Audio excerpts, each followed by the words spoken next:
भगवान शंकर के प्रिय नंदी और महाकाल की कहानी। प्राचीन समय में काशी के समीप एक नगरी थी जो जंगलों से घिरी हुई थी। इसी नगरी में नंदी नाम के एक धनिक वैश्य रहते थे। वे धर्म कर्म में विश्वास करते थे और श्रद्धा भक्ति भाव से भगवान का चिंतन करते थे। उनका नियम था कि वे जंगल के मंदिर में प्रतिदिन पूजा करने जाते थे, दान करते, गरीबों की सहायता करते।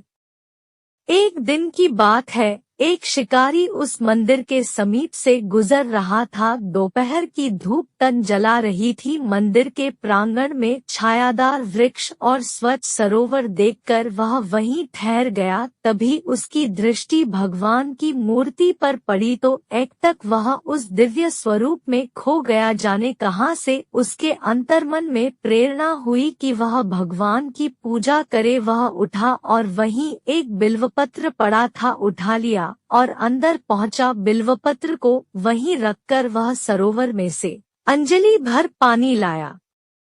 पानी से स्नान कराकर उसने बिल्वपत्र चढ़ा दिया। फिर अपनी बुद्धि के अनुसार अपनी हथेली दांतों से काटकर रक्त चढ़ा दिया। पूजा से निवृत्त होकर वह पेड़ के नीचे लेटा तो उसे भूख प्यास नहीं लग रही थी, जबकि वह सुबह का भूखा था। इसे भगवान का ही चमत्कार समझकर उसने रोज वहां आकर पूजा करने का निश्चय किया।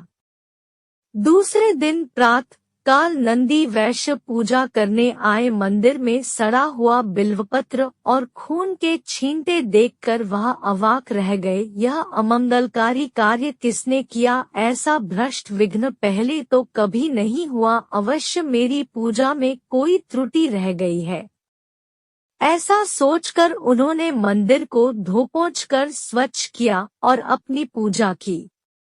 तत्पश्चात घर लौटकर अपने पुरोहित को यह सब बताया। अवश्य कोई दुष्ट जगन्नी होगा। कल मैं स्वयं चलूंगा और उसे डांटूंगा कि ऐसा अनर्थ करने से महादेव रुष्ट हो जाएंगे। पुरोहित ने कहा। अगले दिन दोनों पूजा सामग्री लेकर मंदिर पहुंचे। वहां कल जैसी ही स्थिति आज भी थी। नंदी वैश्य और पुरोहित ने मंदिर को फिर साफ किया और शिव के महामंत्र का जाप किया।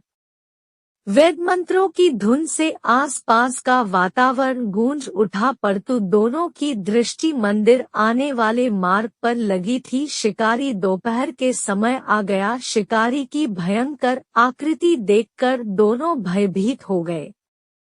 ऐसा खूंखार मानव से जो राक्षस सदृश लग रहा था, डर जाना स्वाभाविक था। दोनों ही भगवान रुद्र की विशाल मूर्ति के पीछे जा छिपे। उनकी आंखों के समक्ष ही उस जंगली ने उनकी पूजा नष्ट भ्रष्ट कर दी। अपनी पूजा शुरू की, जल से स्नान कराया और बिल्वपत्र चढ़ाकर अपनी घायल हथेली में पुन चाकू मारा तो रक्त के साथ मांस भी निकल पड़ा। दोनों चीजें पूर्ण भाव से प्रभु को अर्पित कर दी, फिर साष्टांग दंडवत करके चला गया। महाराज, यह तो कोई राक्षस है। नंदी वैश्य बोले। इसे तो किसी ज्ञान प्रलोभन या भय से नहीं रोका जा सकता। ऐसी चेष्टा भी करते हैं तो यह निर्दयी जीवित न छोड़ेगा। सत्य कह रहे हैं आप। यह मूर्ख है तो क्या करें? भगवान को यूं ही अपवित्र होने के लिए छोड़ दे। नहीं, इस समस्या का एक ही उपचार है। मूर्ति को यहाँ से ले चलो और अपने घर में स्थापित करो। दोनों ने यही निर्णय किया और घर लौट आए। नंदी वैश्य ने आधा दर्जन मजदूर लिए और बैलगाड़ी में बैठकर मंदिर जा पहुंचा। एक दुष्ट जगन्नी मंदिर को अपवित्र करता है, समझाने पर भी नहीं मानता, इसलिए मूर्ति को घर ले चलो। नंदी ने अपने मजदूरों से कहा। तत्काल मूर्ति को उखाड़ लिया गया और बैलगाड़ी में लादकर नगर में लाया गया। नंदी वैश्य ने पूर्ण विधि विधान से मूर्ति को वेद मंत्रोच्चार के साथ अपने घर में स्थापित किया। रात भर मूर्ति के समक्ष भजन कीर्तन होता रहा। दूसरे दिन शिकारी अपने निर्धारित समय पर पूजा करने पहुंचा तो मूर्ति को वहां न देखकर सन्न रह गया है। भगवान कहाँ गए? लगता है कि कहीं छुप गए। शिकारी ने मंदिर का कोना कोना छान मारा, भगवान वहां कहीं भी न थे। वह वहीं बैठकर जोर जोर से रोने लगा। है शंभो, वह भावविह्वल होकर रोने लगा, मुझे क्यों त्याग दिया भगवन?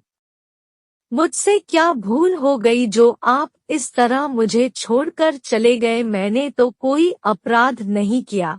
यदि भूलवश कोई अपराध हो भी गया है तो मुझे क्षमा कर दो प्रभु।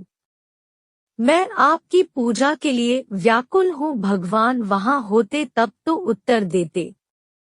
शिकारी ने उस मूर्ति स्थल को ही भगवान की संज्ञा दी और अपनी पूजा प्रारंभ कर दी है। जगन्नाथ, बिना आराध्य के कैसी पूजा, परंतु मैं विवश हूँ। मेरा आवेग नहीं रुकता। मेरी यह पूजा स्वीकार करो और तत्पश्चात मैं अपने प्राण त्याग दूंगा, क्योंकि बिना स्वामी के दास कैसे जीवित रह सकता है। उसने बिल्वपत्र और जल चढ़ाकर अपने हाथ से मांस काटकर रक्त सहित उसी स्थान पर समर्पित कर दिया जहां पहले मूर्ति थी। फिर सरोवर में स्नान करके अखंड ध्यान में बैठ गया। उसके हृदय में कोई कामना नहीं रही थी। दिन प्रतिदिन उसका ध्यान सघन हो रहा था। उसके हृदय में की धुन प्रतिध्वनित हो रही थी। शिकारी की कठिन साधना स्वान से विरत होकर प्राण में पहुंच गई थी। कैलाशवासी महादेव अपनी समाधि में लीन थे। जब भक्त की प्राणयुक्त पुकार उनके मर्म से टकराई तो भगवान भोलेनाथ ने समाधि छोड़ दी और दिव्य दृष्टि से चंहों ओर देखा। किरात को निष्काम भक्ति करते देखा तो दौड़े उसके समक्ष पहुँचे। वत्स, आंखें खोलो, मैं तुम्हारे समक्ष हूँ। तुम्हारे कठिन तप और भक्ति भाव से मैं अति प्रसन्न हूँ। तुम अपनी अभिलाषा व्यक्त करो, भगवान रुद्र ने प्रेमपूर्वक कहा। शिकारी ने आंखें खोली तो समक्ष अपने आराध्य की देखा। भगवान वह विह्वल होकर उनके चरणों से लिपट गया। आपने दर्शन देकर मुझे कृतार्थ किया। मैं सिर्फ इतनी अभिलाषा रखता हूँ कि मैं सदैव आपके ध्यान, भक्ति और सेवा में निरत रहूं। तथास्तु, आज से तुम मेरे पार्षद हुए। मैं तुम्हें अपनी सेवा में लेता हूँ। शिकारी प्रसन्नता से नाच उठा। उसकी यह दशा देखकर भोले भंडारी भी डमरू बजाने लगे और सुंदर नृत्य कर उठे। उनका डमरू बजा तो देवी देवताओं ने भी अन्य वाद्ययंत्रों से उस आनंदपूर्ण स्थिति का आनंद बढ़ा दिया। तीनों लोकों में ओम ओम की प्रतिध्वनि हो रही थी। शंख, मृदंग, ढोलक इत्यादि की सुरीली लय से सर्वत्र आनंद उमड़ उठा। शिव भक्तों में तो जैसे आनंद की बाढ़ आ गई। चंहू और बम भोले गुंजायमान हो रहा था। नंदी वैश्य भी अपने घर में बैठे थे। जब उन्होंने सुना कि जंगल वाले मंदिर पर स्वयं देवाधिदेव डमरू बजाकर नृत्य कर रहे हैं तो वह नंगे पांवों ही दौड़ते चले गए।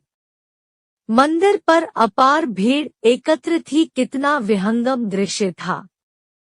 नंदी वैश्य ने शिकारी को भगवान शंकर के साथ नृत्य करते देखा तो उन्हें आश्चर्य के साथ किरात के प्रति अपने पूर्व विचारों पर क्षोभ हुआ।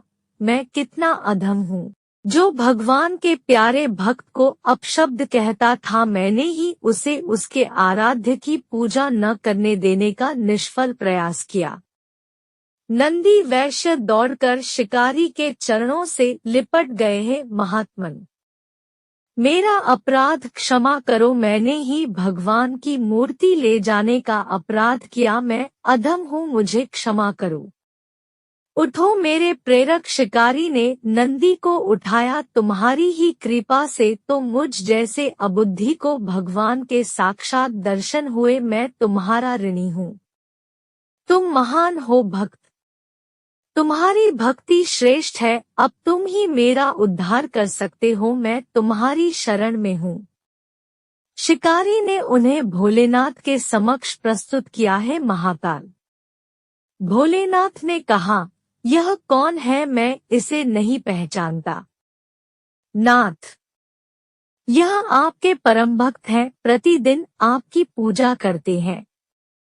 मुझे स्मरण नहीं, मुझे तो केवल तुम ही याद हो, तुम ही मेरे प्रेमी हो, मैं तो उनका मित्र हूँ जो निष्काम हृदय से मेरा सुमिरन करते हैं। हे जगत पिता, मैं आपका भक्त हूँ और आप मेरे गुरु हैं, मित्र हैं। आपने मुझे स्वीकार किया, इन्हें भी स्वीकार कीजिए। भक्त की इच्छा भगवान पूर्ण न करें। भक्त शिकारी ने नंदी को स्वीकार किया तो भगवान जगन्नाथ कैसे अस्वीकार करते। तथास्तु, महादेव ने कहा। नंदी वैश्य प्रसन्नता से प्रभु के चरणों में गिर गए। यही किरात और नंदी वैश्य भगवान के गण नंदी और महाकाल के नाम से प्रसिद्ध हुए। ऐसी ही वीडियो के लिए चैनल को सब्सक्राइब करें, वीडियो को लाइक करें और कमेंट बॉक्स में अपनी राय दी। वीडियो देखने के लिए धन्यवाद।